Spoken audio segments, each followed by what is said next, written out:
Hello everyone, welcome to Varnika classes.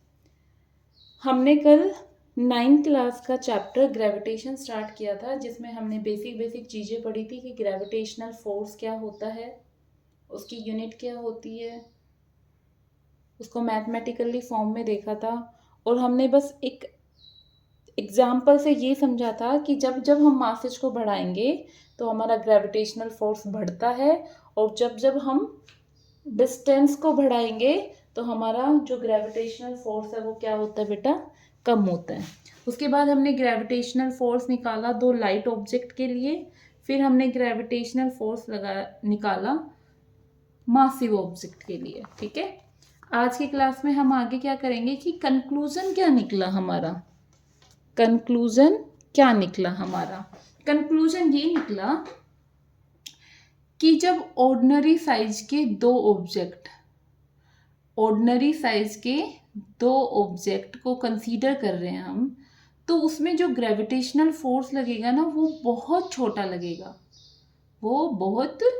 लगेगा। अगर उसमें दो में से एटलीस्ट एक भी क्या है, छोटा है, और दूसरा क्या है, बड़ा है, तो हो सकता है होगा ग्रेविटेशनल फोर्स क्या होगा, बहुत बड़ा होगा। ठीक है, आगे एक टर्म आती है सेंटर ऑफ ग्रेविटी। क्या टर्म आती है बेटा? Centre of gravity. A single force acting vertically, एक सिंगल जो फोर्स होता है वो कैसे एक्ट कर रहा होता है? वर्टिकली एक्ट करता है in the downward direction and can be replaced by a single force acting through a fixed location, जिसको हम क्या कहेंगे? Body centre of gravity. क्या कहेंगे हम? सेंटर ऑफ ग्रेविटी कहेंगे। इसका सिंपल मतलब ये है कि एक फिक्स लोकेशन से क्या कर रहे हैं हम? ऑब्जर्व कर रहे हैं कि एक single force vertically downward direction में क्या कर रहा है? एक्ट कर रहा है, बस एक फिक्स लोकेशन पे। ठीक है, आगे आता है जो हमने न्यूटन लॉ ऑफ ग्रेविटेशन पढ़ा, उसकी एप्लीकेशन क्या है? एप्लीकेशन का मतलब क्या होता है बेटा? यूजेज क्या है? आप फिजिक्स में कभी भी पढ़ोगे ना, इसके एप्लीकेशंस बताओ, मतलब उसके यूजेज बताओ। One of the important application of Newton law is to estimate masses of binary star. A binary star is a system of two star orbit round their common center of mass. एक application तो यही हो गई बेटा, है ना? जो regularity motion होता रहता है ना स्टार का, उसको क्या बोलते हैं? वोबल बोलते हैं। वो किस वजह से हो रहा है बेटा? ग्रेविटेशन की वजह से ही स्टार क्या कर रहा है? रेगुलरली मोशन को कंटिन्यू करे हुए। ठीक है ना?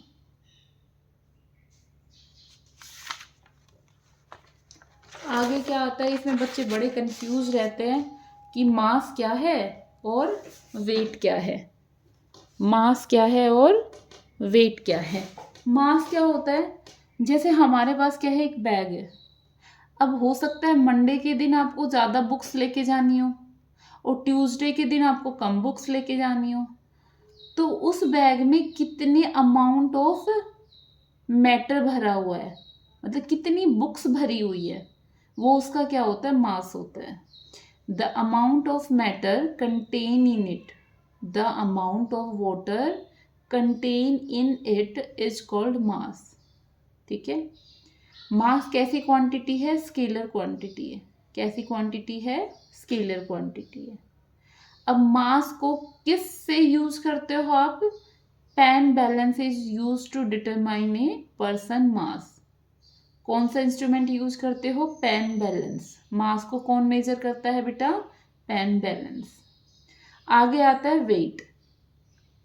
वेट क्या होता है बेटा? वेट को कैसे डिफाइन करोगे? एक ऐसा फोर्स जिससे क्या किया जाता है? ऑब्जेक्ट को नीचे सेंटर, अर्थ के सेंटर की ओर खींचा जा रहा हो। वेट को कैसे डिफाइन करोगे? कि एक ऐसा फोर्स जिससे एक ऑब्जेक्ट को अर्थ के सेंटर की ओर खींचा जा रहा हो, तो उसको क्या बोला जाता है? वेट बोला जाता है। क्या बोला जाता है बेटा? वेट बोला जाता है। तो वेट क्या हो गया आपका? mg हो गया। क्या हो गया आपका mg। ठीक है, ये mg कहाँ से आया है, न्यूटन के सेकेंड लॉ ऑफ मोशन से आया है। क्योंकि weight is defined as a force ना, सो एसआई यूनिट वेट की क्या हो जाएगी बेटा, न्यूटन हो जाएगी। वेट को कैसे डिफाइन किया हमने, एज ए फोर्स ही तो डिफाइन किया है ना, तो यूनिट भी क्या हो जाएगी फोर्स की, न्यूटन हो जाएगी। तो याद रखना कि वेट की जो यूनिट है वो क्या रहेगी आपकी, न्यूटन रहेगी। क्या रहेगी बेटा, न्यूटन रहेगी। ठीक है, अब कहते हैं कि मान लो एक बॉडी कितना मास कंटेन किए हुए है, 1 kg का मास कंटेन किए हुए है, तो उसका वेट कितना होगा। अब वेट किसके इक्वल होता है बेटा, mg के इक्वल होता है ना, तो वेट क्या लिखा आपने, m इंटू जी लिखा। m कितना है 1 kg, 1 रख दिया। g कितना है, ये स्टैंडर्ड है 9.8 मीटर पर सेकेंड स्क्वायर। और वेट की यूनिट क्या होती है, इन दोनों को जब मल्टीप्लाई करोगे तो क्या लिखोगे, यहाँ पे न्यूटन लिखोगे। क्या जो केजी वेट होता है ना, उसको कॉमनली हम यूज करते हैं किस फॉर्म में, कि ये वेट की क्या है आपकी यूनिट है, ये वेट की क्या है, यूनिट है, केजी वेट। क्लियर है, क्लियर है। आगे देखो, जैसे मास को मेजर करने के लिए किसका यूज किया जाता है, पेन बैलेंस का यूज किया जाता है ना। मास को मेजर करने के लिए, एक पर्सन के मास को मेजर करने के लिए किसका यूज किया जाता है, पेन बैलेंस का यूज किया जाता है। वैसे ही वेट को मेजर करने के लिए किसका यूज किया जाता है, स्प्रिंग बैलेंस का यूज किया जाता है। वेट क्या करता है, फ्लक्चुएट करता है लोकेशन टू लोकेशन, क्योंकि वो किससे अफेक्टेड होता है, अभी अभी हमने पढ़ा था W इज इक्वल टू क्या होता है, mg। g मतलब ग्रेविटी एक्सेलरेशन है ना।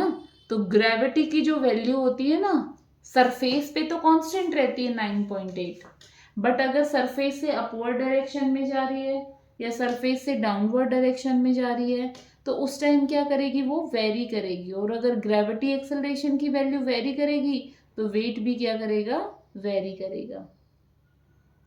जैसे देखो, सीन क्या होता है, ये हमारी अर्थ है, ठीक है। जो पोल होता है, पोल पे मैक्सिमम होती है जी की वैल्यू, कितनी होती है, 9.8 मीटर पर सेकेंड स्क्वायर। सेंटर पे क्या होती है, 0 होती है। इक्वेटर पे क्या होती है, इससे कम होती है, पोल से कम होती है जी की वैल्यू, पोल से कम होती है जी की वैल्यू। ठीक है, तो क्या लिखा हुआ है, at the pole a body weight more than in the equator, more than in the equator. क्यों भाई, मान लो एक 60 kg का बंदा है, ठीक है, यहाँ पे जब वेट मेजर करेगा तो मल्टीप्लाई होगा 9.8 से। क्यों, क्योंकि वेट क्या होता है, m इंटू जी। लेकिन यहाँ पे g की वैल्यू 9.8 नहीं है, कुछ कम है, तो अगर कम से मल्टीप्लाई करेंगे 60 को तो वेट की वैल्यू भी कम आएगी। तो क्या है, at the pole a body weight more than in the equator. ठीक है, और सेंटर पे क्या हो जाएगा, वेट 0 हो जाएगा। क्यों, क्योंकि सेंटर पे जी की वैल्यू क्या होती है बेटा आपकी, 0 होती है, because gravity acceleration is 0। Clear है ना। अब फिर से देख लो हमने क्या पढ़ा है, हमने ये पढ़ा है कि मास क्या होता है, amount of matter contain in A object. It is the amount of matter contained in an object is called mass. Mass can never be equal to 0. अगर एक बॉडी में मास नहीं है ना, इसका मतलब वो यूनिवर्स में एग्जिस्ट ही नहीं करती। अगर बॉडी में मास नहीं है तो वो यूनिवर्स में एग्जिस्ट ही नहीं करती। इसका मतलब ये है कि अगर एक बॉडी का मास एग्जिस्ट कर रहा है ना, इसका मतलब वो बॉडी एग्जिस्ट कर रही है यहाँ पे, तो मास को तो हम 0 ले ही नहीं सकते। मास कैसी क्वांटिटी है, स्केलर क्वांटिटी है। एसआई यूनिट क्या होती है, केजी होती है। एसआई यूनिट क्या होती है, केजी होती है। इधर वेट देखो, वेट क्या होता है, it is the force with which an object is pulled towards the earth. It is the force with which an object is pulled towards the earth. Weight एक ऐसा फोर्स होता है जिस फोर्स के द्वारा ऑब्जेक्ट को अर्थ के सेंटर की ओर खींचा जाए या अर्थ की ओर खींचा जाए। ये वेट जीरो भी हो सकता है, क्यों? क्योंकि सेंटर पे ग्रेविटी क्या होती है? जीरो। और वेट का जो फॉर्मूला होता है वो क्या होता है? m इंटू जी होता है। वेट कैसी क्वांटिटी है बेटा? वेक्टर क्वांटिटी है। उसकी जो एसआई यूनिट है वो क्या होती है? न्यूटन होती है। क्या होती है? न्यूटन होती है। क्या होती है बेटा? न्यूटन होती है। क्लियर है इतना?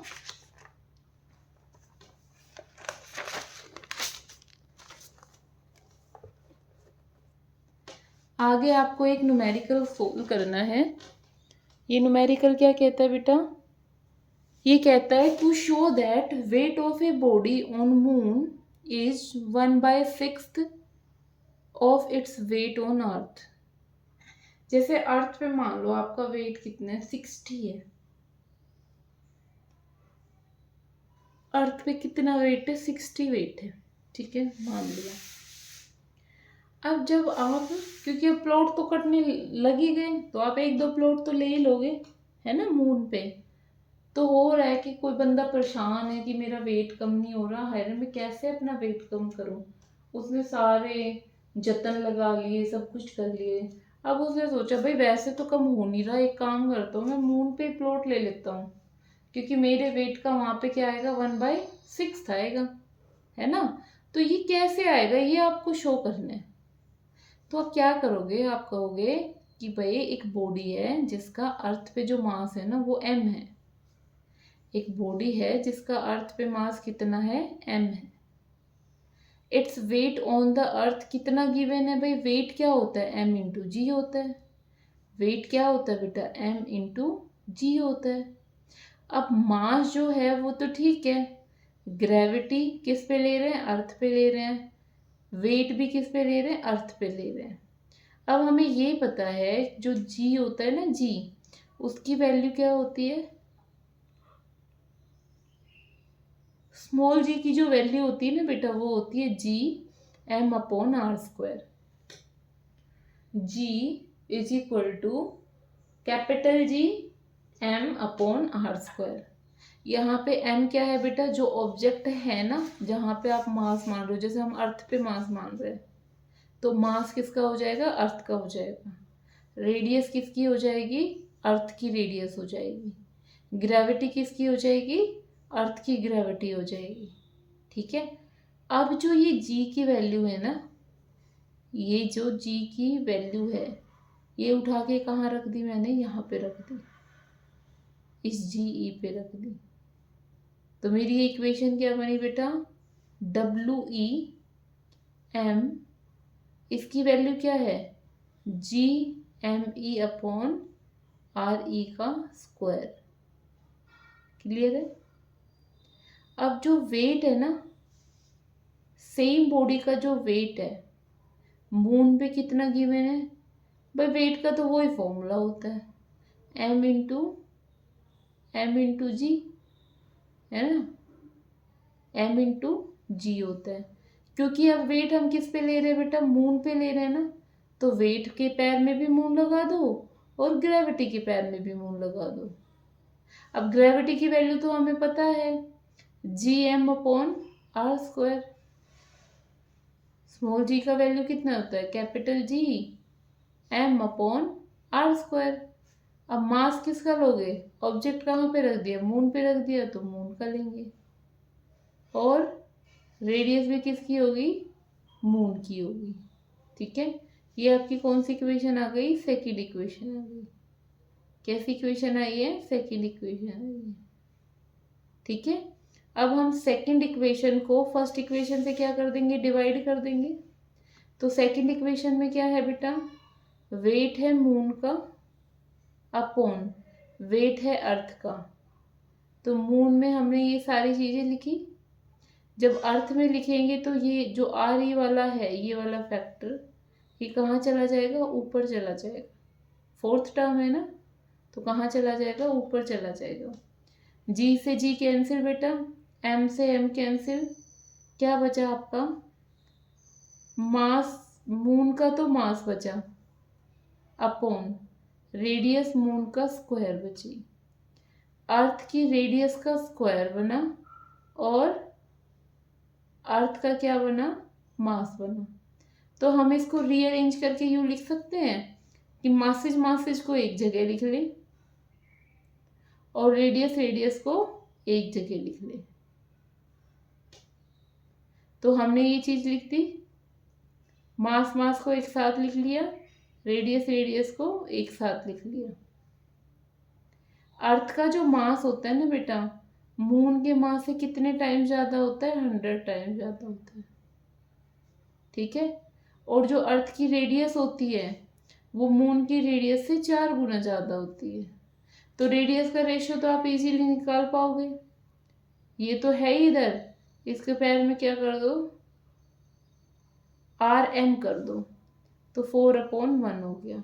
ऐसे ही MM इधर रहने दो, क्यों है रहने दो, क्योंकि ऊपर क्या है, MM की वैल्यू है, तो MM इधर रहने दो, ME इसके पैर के नीचे ले आओ। तो ये 1000 था ना, ये पूरा क्या हो जाएगा, 1/1000 हो जाएगा। क्या हो जाएगा बेटा, 1/1000 हो जाएगा। अब इन दोनों वैल्यू को क्या कर देंगे, यहाँ पे पुट कर देंगे।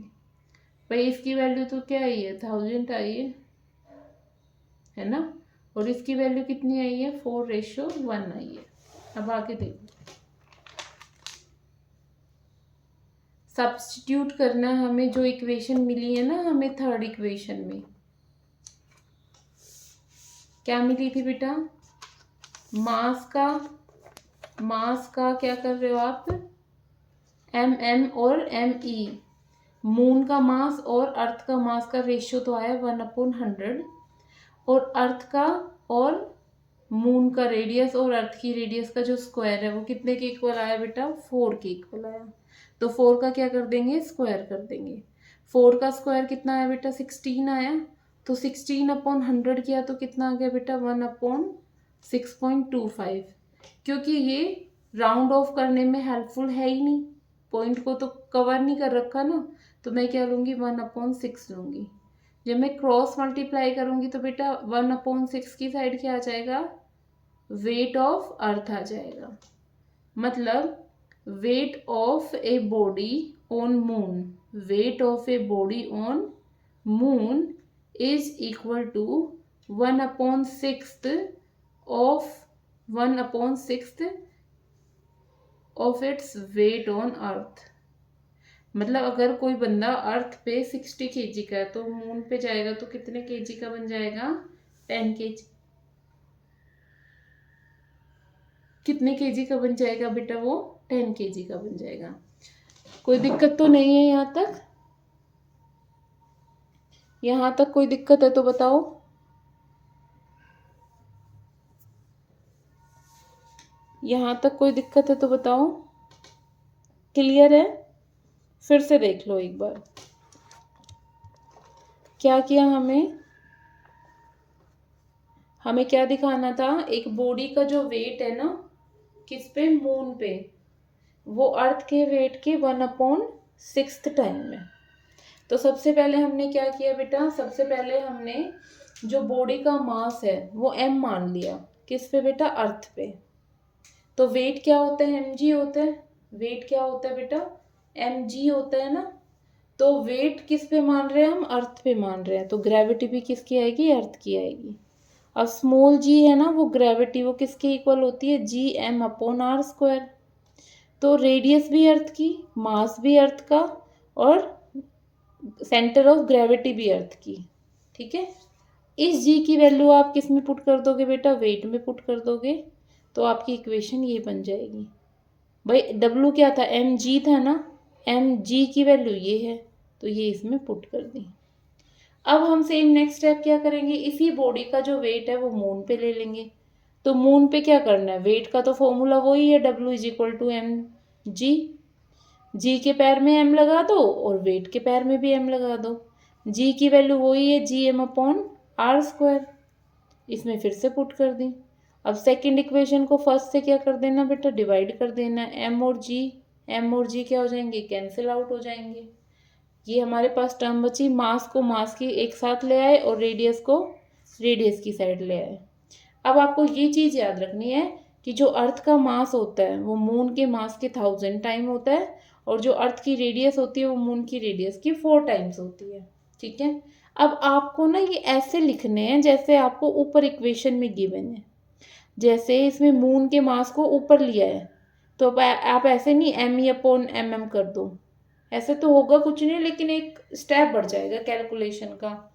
तो आप इधर ही रखो, इस 100 को इधर भेज दो, तो इधर मल्टीप्लाई हो रहा है ना, इधर आके क्या हो जाएगा, डिवाइड हो जाएगा। ठीक है, ऐसे ही फिर आप ये देखो, रेडियस कहाँ है, ऊपर है ना, और ये कहाँ है, नीचे है, तो क्या हो जाएगा, 4/1 हो जाएगा। ये आपने इसमें पुट कर दे, सिंपल पुट करके हमने क्या कर दिया, कट कर दिया। Thank you so much. आज की क्लास में हम इतना ही करेंगे।